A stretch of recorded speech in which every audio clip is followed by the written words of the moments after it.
federal government here to help you. Thank God you laughed. Nobody laughed. I didn't know what to say after that. How about a round of applause for the committee that made all this happen? Here, here. Stand up.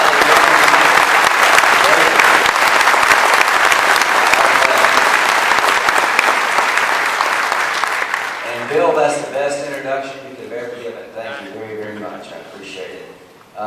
Anybody here been to Washington as a part of an honor flight visit? All right. How about you thanking those that made it possible for you to go? Honor flight has been incredible.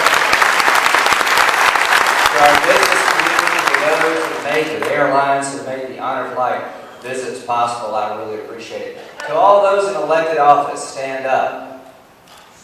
Don't be shy or you wouldn't be elected. Round of applause for our elected officials.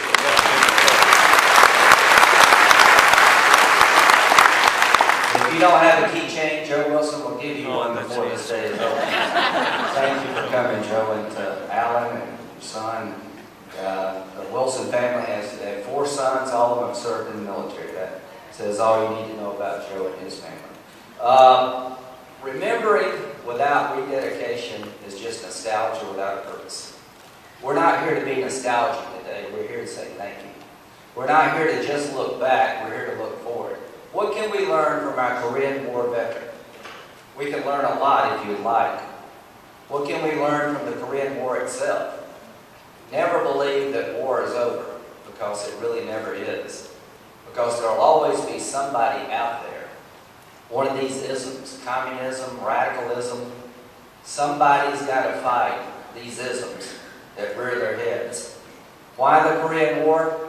Why was it required of people from South Carolina to go to a place called South Korea? I don't even know if it was called South Korea then. This idea that communism had to be contained was a real problem 60 years ago. 60 years ago, right after World War II, the Soviet Union and China were filling their oats. And 5 years after one of the most destructive wars in history, those who fought World War II and those young people who never tasted battle were asked to go to a faraway place with a strange sounding name. And the names in Korea are now etched in our memories. Some of the most vicious fighting in the history of the Marine Corps occurred in Korea. The challenges of the Korean War were enormous. Why? Because after World War II, we practically disarmed. So we had to build it up all again. And you talk about a nation being war weary. Can you imagine how weary it must have been to have just gotten World War II somewhat in your rear view mirror, and here you go again. I don't think people appreciate how vicious the Korean War was in terms of climate and terrain. I don't think people understand how close we came to losing at the very first. I don't think people appreciate how a small number of Americans with UN allies pushed back China at a time when it looked like China was going to be the decisive moment of battle. So why did you have to go? Because we believe deeply that communism is a bad idea worth fighting against. But really why you went is because we believe that freedom and democracy is worth dying for.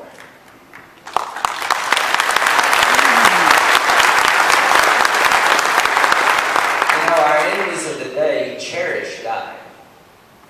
Radical Islam doesn't fear death. All they want to do is take you with them. But when you have a contest between people who are embracing death and those who love life, the people who love life always win, at least so far. Because to love life is a wonderful gift from God. The ability to have hope, the ability to look beyond the crisis and try to build a better life for your family. That's why you win. Many of you win. How many of you were drafted? Okay. How many of you joined? Wow. You know, they say the Korean War was the forgotten war, and in some ways that makes sense. But having been around the soldiers of this war, war is never forgotten by those who fight it. It comes back every night, doesn't it? Does it seem like it was yesterday? To some, this war has never ended. To those who have been able to come home and push forward and build a good life, God bless you, you've been very fortunate. To those who never made it, they will never be forgotten by those who served along their side. So it's very fitting and proper that as we come close to the 60th anniversary of the Korean War, we remember just for a moment and we say thank you yet again to those who fought this war. Why did we fight it? Communism had to be contained. And history, ladies and gentlemen, will show the results of the Korean War are as easy to identify as any war in history. Look at North Korea and look at South Korea. It's very easy to understand who won that war. You won that war. America is safe, South Korea is prosperous, and the people of North Korea still live in hell. But there'll be a day, I don't know when that day is going to come, the people of North Korea will be free from their bondage. The one thing I can say is that when good people fail to confront evil, you always regret it. As tired as we are of war in modern times, the need to confront evil is real in our lifetime as it was 60 years ago. Did it matter? You better believe it mattered. We stopped the momentum of communism in the Korean Peninsula. China was confronted and defeated. The people of South Korea have become the greatest ally one could hope for. And North Korea is one day going to be set free. What can we learn from Korea? When America believes that the threats are behind us and we dismantle our military, we pay a heavy price. Does that sound like anything familiar? Have you heard of sequestration? That's Latin for politicians doing really dumb things.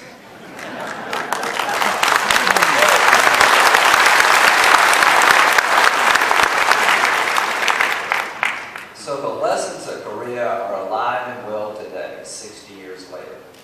Those lessons are, if you do not keep your military strong, sound, and capable, your enemies will take advantage, and those that have to fight the war have a very difficult task. General Livingston is here today from our National Guard.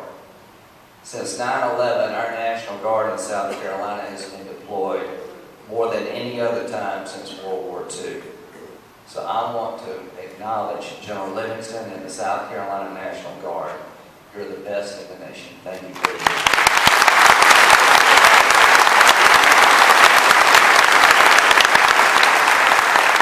So here's what I would say in wrapping this up. To the veterans, this war will never be over for you.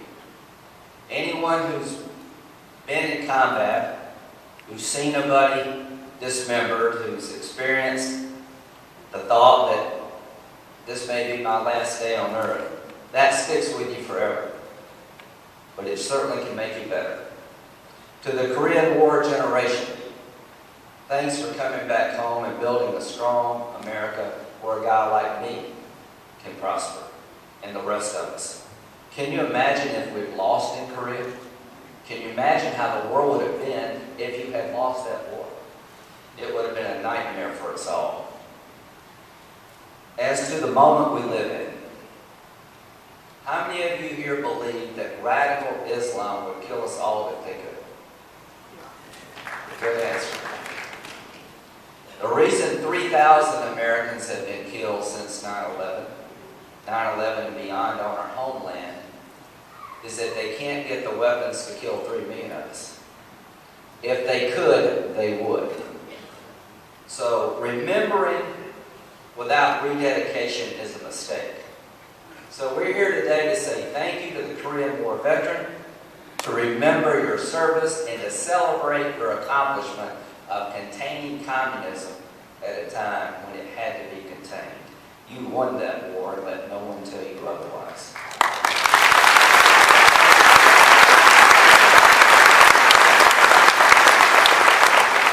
My final thoughts are about rededication.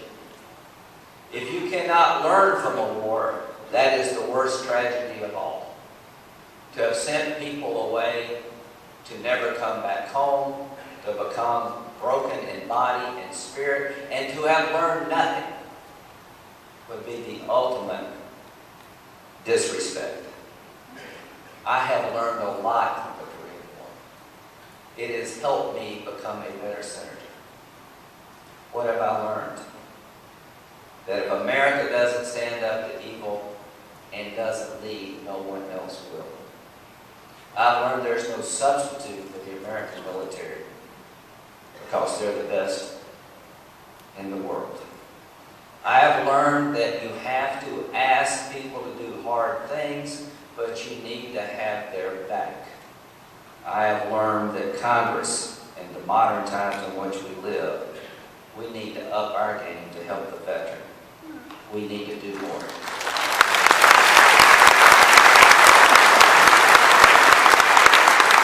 But what I've learned most about the Korean War is that the times in which we live in are complicated. World War II was easy to understand. They bombed Pearl Harbor and the rest was history.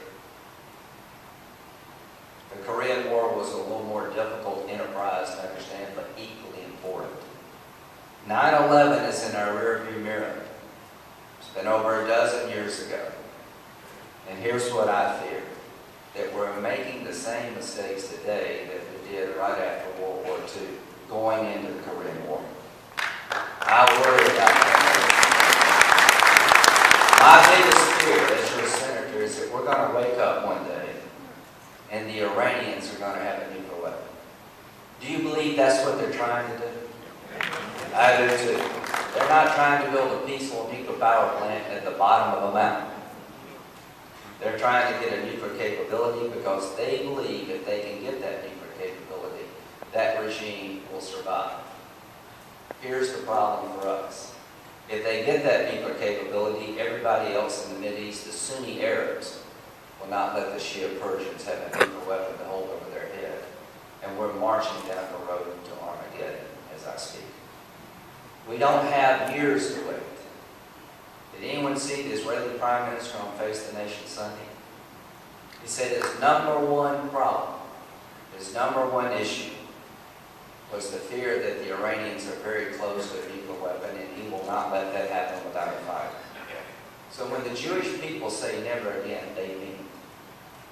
And he was urging America to stand up to the Iranians while we still have time. To the members of Congress, you have an opportunity to stand up to radical Islam, like our Korean War veterans stood up to communism. The consequences of engaging the enemy and sitting on the sidelines are tremendous. We live in the most dangerous times since World War II. We live in a time where the most radical, hateful people are on the verge of acquiring capabilities to destroy millions in a single attack. So let us learn from our Korean War veterans that when you confront evil, you're better off. Let us learn from our Korean War veterans that you have to be willing to pay the ultimate sacrifice to maintain freedom. The biggest difference between Korea and World War II and today is the type of weapons that our enemies possess.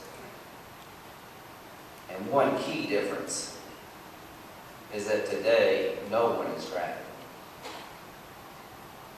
If I ask, did you serve in Iraq?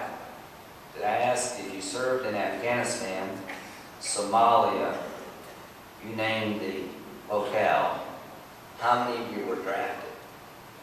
Not one would raise their hand.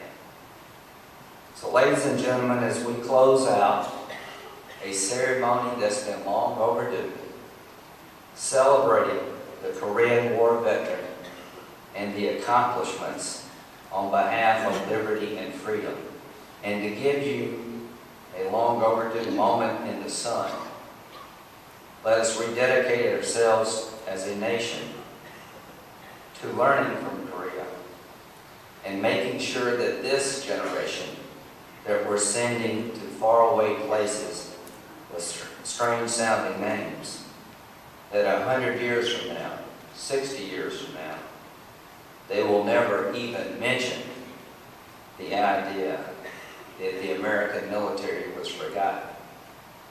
The fact that we have to use the phrase, the forgotten war, should be a wake-up call for the times in which we live.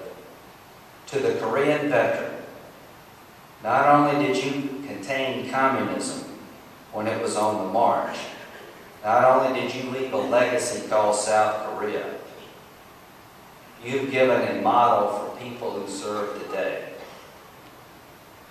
Be committed, be brave, be willing to sacrifice. But the biggest lesson I have learned from the Korean War is that without American leadership, and without the American military being well prepared, the world will go into chaos. Ladies and gentlemen, as we remember, let's rededicate. Let's rededicate our country to building up our military rather than tearing it down at a time when we need it the most. As we remember the Korean War veteran, say a prayer for those who are fighting the war today. To those who have grown a little bit older, who don't hear as well, and who sometimes get confused, make no mistake about it. We, the American people, appreciate what you did, and when your time to face evil came, you rose to the challenge and you kicked their butt. God bless you.